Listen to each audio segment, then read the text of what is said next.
do will be a long overdue review of the Samsung Galaxy Nexus. Sorry I didn't get to it. I'm very busy with my life, trying to get my shit together.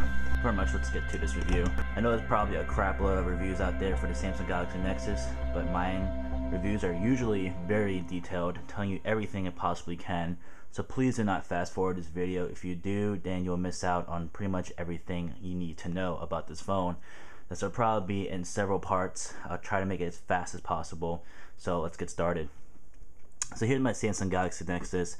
I'm not sure if you watched my videos before it, but if you have, you do know that I bought the extended battery. Starting off with this one, I'm going to show you that I have the standard actual battery in here, and here we're on macro mode, showing you right here that this is indeed the standard battery. Let's take it out real quick, and it shows that it's the 1850 milliamp battery. So right now, if you have a standard battery, if you're a standard battery in your Samsung Galaxy Nexus, you will have the 1850 milliamp.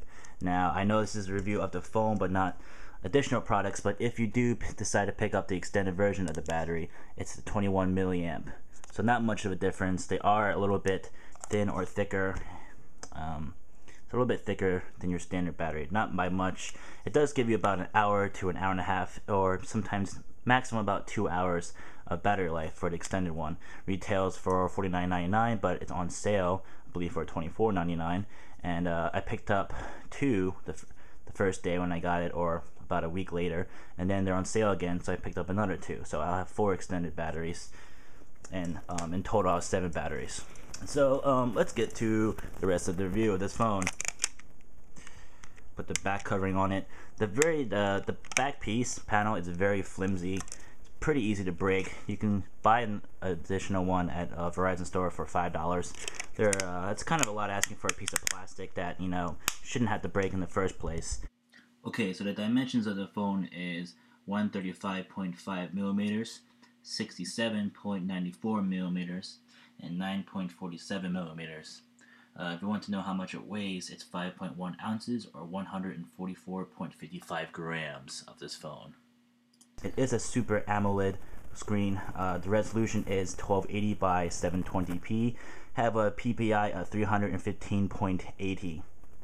On the front right here, we have your proximity sensor and your light sensor, your grill right there, your ear grill. On the bottom there would be, or will be, a notification light.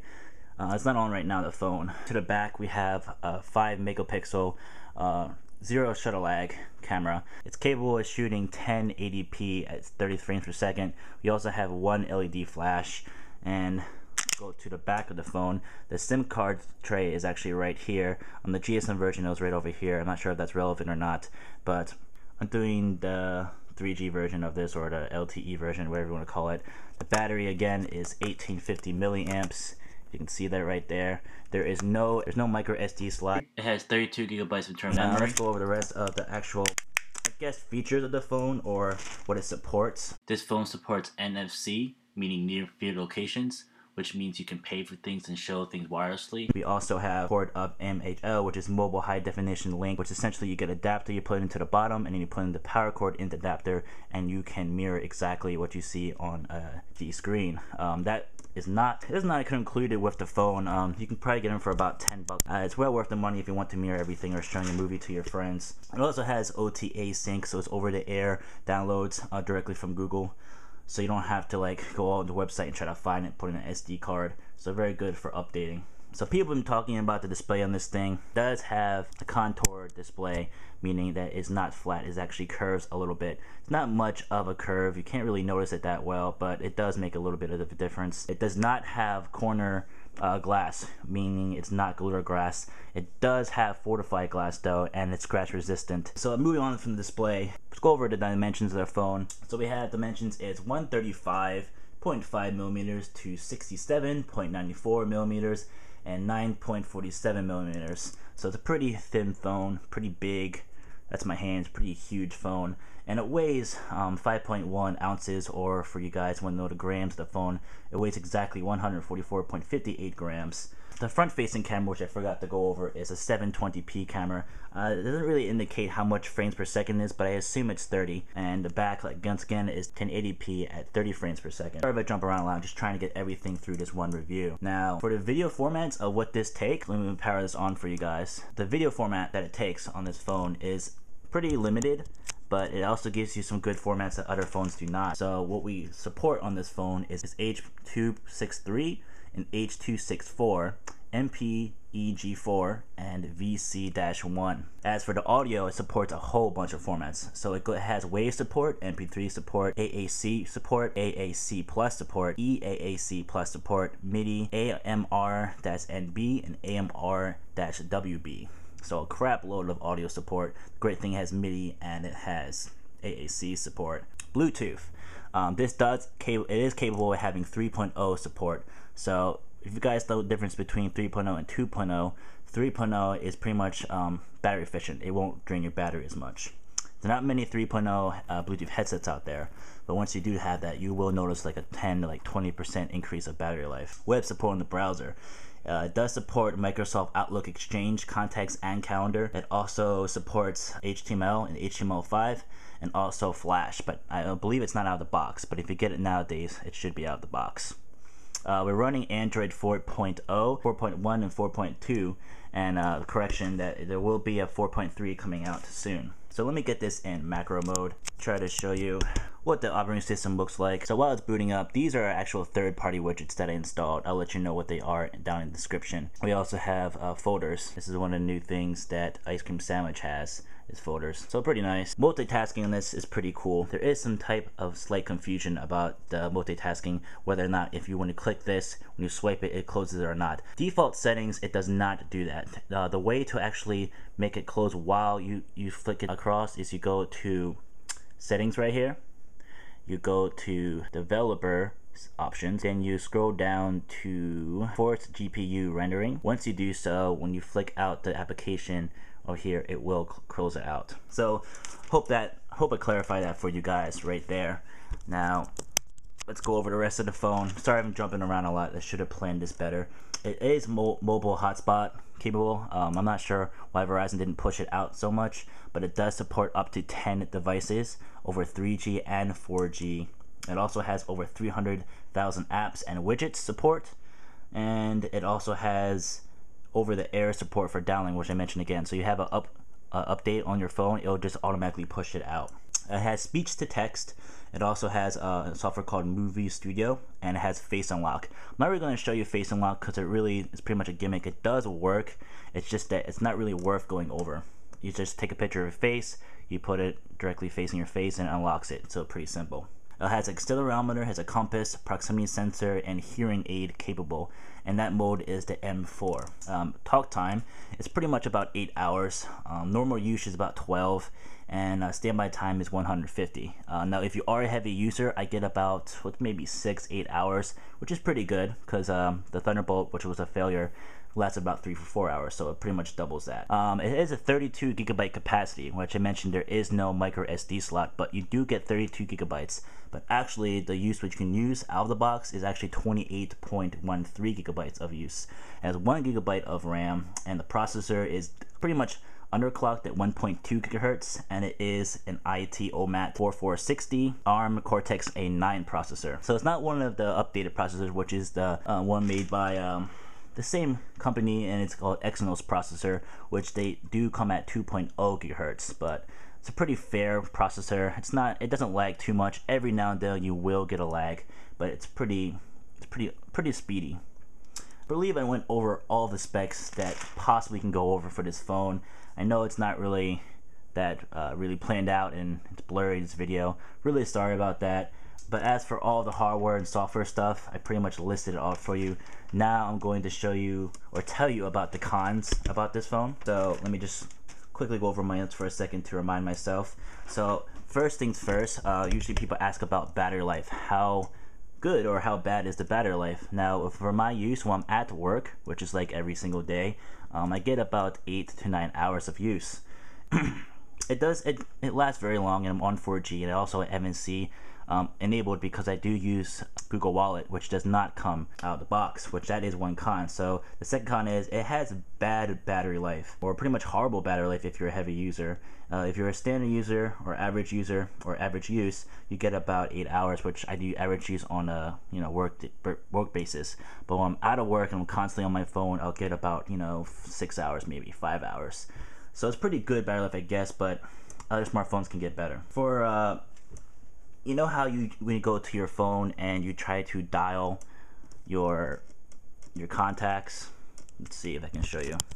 So you try to say you want to call like dad. Normally on HTC phones or other phones you click three times and then dad should pop up because you're trying to type out their name. So that is not supported on Ice Cream Sandwich. But that is not supported on Ice Cream Sandwich, so that's very annoying. It's kind of like, remember as iPhone can't really do that. Another con about this phone, there is no multi-select for deleting text messages.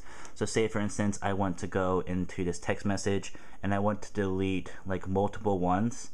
The only real option is to delete one message, and you can't delete multiple at the same time. So kind of like the first when iPhone came out and it couldn't do that. So that's kind of annoying on text messages. I really wish they'll update that in Ice Cream Sandwich. Camera, which is like everyone likes to talk about, I can agree that it's a pretty poor quality camera. The reason why Samsung downgraded it to a 5 megapixel rather than an 8 is because to get 0 times shutter lag or close to 0 times shutter lag, you have to have a 5 megapixel one. Also, there's no customization to do special text, special sounds for your text out of the box. There are other applications you can do that. So you know how in other Verizon ones you have a regular text message, you can do a regular notification sound, and then if you do a multimedia one for like a picture one or a video text message, you can do a different sound. You cannot do that with this type of software on the phone. The loudspeaker on this phone is very crappy, very low quality, very quiet. So there's an application that all Samsung Galaxy Nexus users should download, and I will show you the application right now because it's very important that you guys have this.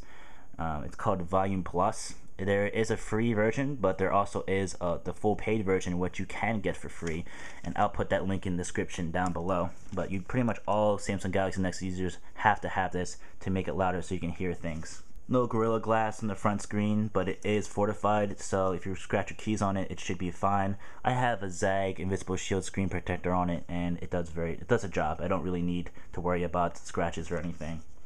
For the display, like, it is a very high definition screen. It does have a really high pixels per inch. It is 315 pixels per inch, which is really good. So it's a 720p display. Watching movies and pictures on here is very crisp and very vivid. Now it is an AMOLED. It's a Super AMOLED screen, so also you'll find the colors to be popping. It's a really good display, but sorry about that. I got a phone call.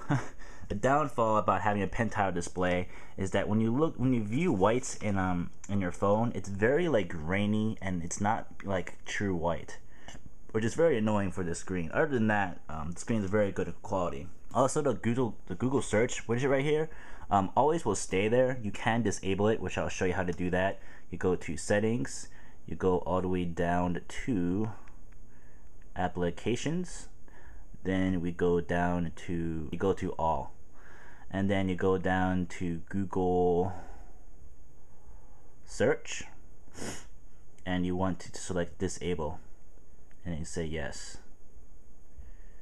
Then you go home, and your Google search bar will be gone. Now you would think now once you delete this search bar, you can add your widgets and you can put it right exactly where it used to live, but you can't do that anymore. So there's a big empty gap right there, which is very annoying.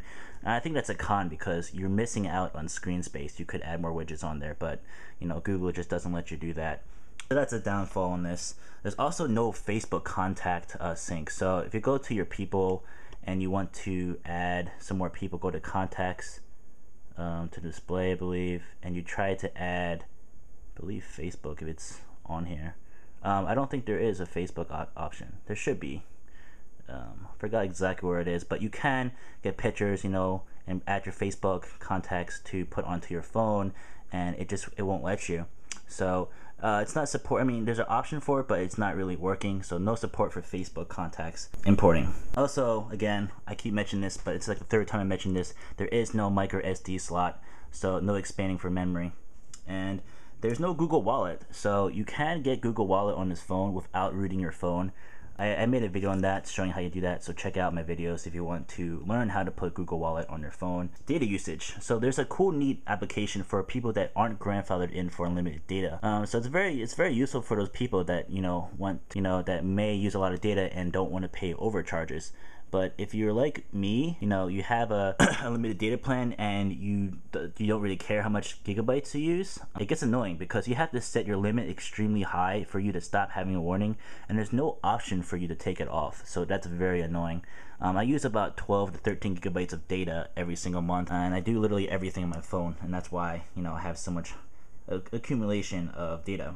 There isn't an option when you're in your browser. This is not your default browser, but your ice cream sandwich browser, there is no option to turn off a mobile website. So you go to settings here and you see that there's a request for desktop site, and then there's settings. You go through all these settings right here, there is no option to turn off mobile websites, which you can do in previous other smartphones. So that's very annoying. You have to toggle between going mobile and desktop, and some websites, when you do the desktop version, it still won't do it.